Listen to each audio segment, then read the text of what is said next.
Calculating something like 1 plus I to the power of 6 sounds tedious, a mess of repeated multiplications. But what if I told you there's a far more elegant way? This is where we stop thinking of complex numbers as just algebra and start seeing their geometry. Instead of the standard a plus bi form, imagine a complex number as a point on a map.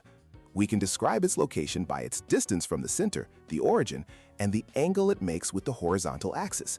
The distance is its modulus, and the angle is its argument. This is polar form.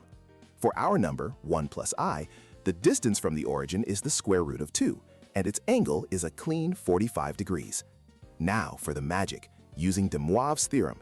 It states that to raise a complex number to a power, you raise its distance to that power and multiply its angle by that power.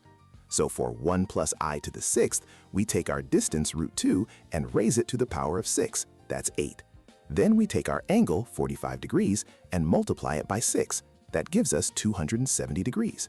A point with a distance of 8 at an angle of 270 degrees on the complex plane is simply minus 8i. The messy calculation is gone, replaced by simple rotation and scaling. This powerful idea also unlocks roots. We all know a cube root of 8 is 2, but where are the other two? De Moivre's theorem reveals them, perfectly spaced on a circle, minus 1 plus I root 3 and minus 1 minus I root 3. This is the key takeaway. Switching from Cartesian to polar form isn't just a different notation. It's a shift in perspective that transforms complex algebra into intuitive geometry, revealing a hidden, beautiful symmetry in the world of numbers.